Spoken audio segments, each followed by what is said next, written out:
नमस्कार, आपण पाहताय NDTV मराठीवर न्यूज आणि व्ह्यूज। मी मिलिंद भागवत आणि मी सागर जोशी। आणि न्यूज आणि व्ह्यूज या बातमीपत्रात आपल्याला पाहायच्याच आहेत। मात्र तत्पूर्वी कांदिवलीतून एक महत्त्वाची बातमी आता समोर येते आहे। कांदिवलीमध्ये ठाकरे गट आणि भाजपचे कार्यकर्ते आमने सामने आले। उद्धव ठाकरे हे सध्या कांदिवली दौऱ्यावर असताना शाखेला भेट देत असतानाच हा प्रकार समोर आलेला आहे। उद्धव ठाकरे यांनी कांदिवली इथल्या एका शिवसेना शाखेला भेट दिली। यानंतर ते इथे उपस्थितांशी संवाद साधत होते आणि ते निघत असतानाच बरोबर विरुद्ध बाजूनं भाजपच्या उमेदवाराची प्रचार फेरी इकडनं आली। यावेळेला दोघांमध्येही जोरदार घोषणा युद्ध रंगलं आणि उद्धव ठाकरे यांच्या समोरच भाजप कार्यकर्त्यांनी जोरदार घोषणाबाजी केल्याचंही पाहायला मिळत आहे।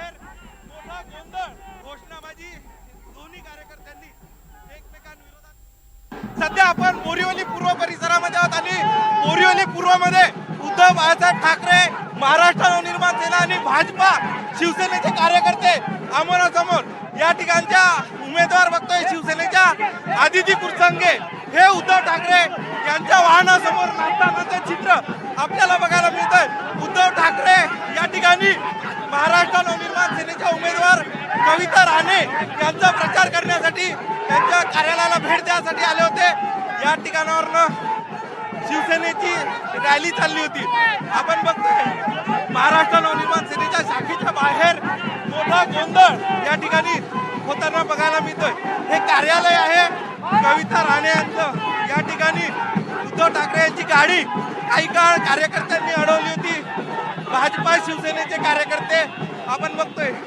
शिवसेनेच्या आदिती कुरसंगे यांची प्रचार रॅली याच मार्गावरनं चालली होती आणि यावेळी घोषणाबाजी दोन्ही कार्यकर्त्यांनी एकमेकांविरोधात केलं असल्याचं चित्र आपल्याला बघायला मिळतंय। ही सगळी दृश्य दाखवतोय।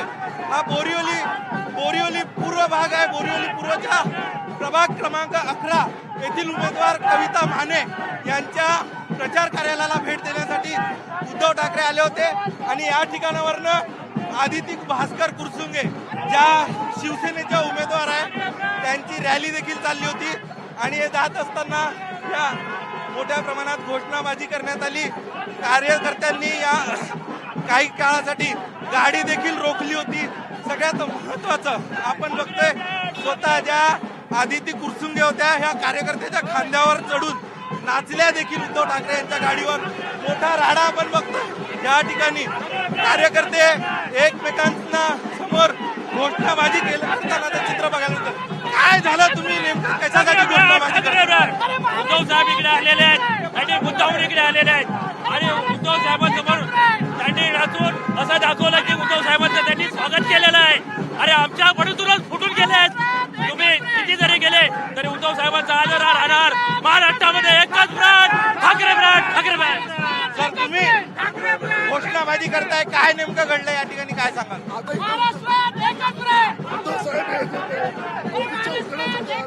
उद्धव ठाकरे यांच्या गाडीसमोर काही काळ ज्या आदिती कुरसुंगे होत्या शिवसेनेच्या उमेदवार त्या खांद्यावर चढून कार्यकर्त्यांसोबत नाचताना बघायला मिळालं। त्या साईडला होत्या हो, त्यांची येण्याची ताकदच नाही आहे। लायकी आहे का यांची? त्या गद्दारांची लायकी आहे उद्धव साहेबांसमोर येण्याची? त्या बाजूला उभ्या होत्या, उद्धव साहेबांची गाडी टर्न मारायला गेली होती, उद्धव साहेब आतमध्ये होते। यांची लायकी नाही आहे, झोपवून टाकू आम्ही यांना लोकांना। त्या गद्दार नाही ते आडवा करून टाकून येतात आम्ही। तर आपण बघतोय या सगळ्या संदर्भात आता आक्रमक प्रतिक्रिया येतानाचं चित्र आपल्याला बघायला मिळतंय। या ठिकाणी आपण बघतोय भाजपा शिवसेनेच्या एकत्रित उमेदवार जे आहे भाजपा शिवसेना महायुतीच्या आदिती कुरसंगे ज्यांना शिवसेनेच्या माध्यमातून या ठिकाणी उमेदवारी मिळालेली आहे, त्यांची प्रचार रॅली चालली होती आणि याच मार्गावरती आज उद्धव ठाकरे हे महाराष्ट्र नवनिर्माण सेनेच्या उमेदवार जे आहेत कविता माने यांच्या कार्यालयाच्या उद्घाटनाला आले होते आणि आता बघतोय की दोन्ही पक्षाचे कार्यकर्ते पुढे आलेले आहेत। आपण या पक्षाच्या नेत्यांची देखील प्रतिक्रिया घेण्याचा प्रयत्न या ठिकाणी करणार आहोत। ज्या उमेदवार आहेत आदिती कुरसंगे त्यांचा जो एक व्हिडिओ देखील आहे, त्या कार्यकर्त्यांच्या खांद्यावर नाचतानाचा एक व्हिडिओ आता सध्या आपल्याकडे आलेला आहे आणि ही सगळी परिस्थिती काही काळ गोंधळाचं वातावरण या संपूर्ण परिसरामध्ये आपल्याला बघायला मिळतंय। तर मोठा गोंधळ शिवसेना आणि महाराष्ट्र नवनिर्माण सेना त्यासोबतच शिवसेना ठाकरे गटाचे कार्यकर्ते समोरासमोर आले होते. उद्धव ठाकरे हे देखील समोरासमोर आले होते. हा मोठा गोंधळ या ठिकाणी आपल्याला बघायला मिळतो. याच ठिकाणी आता प्रचार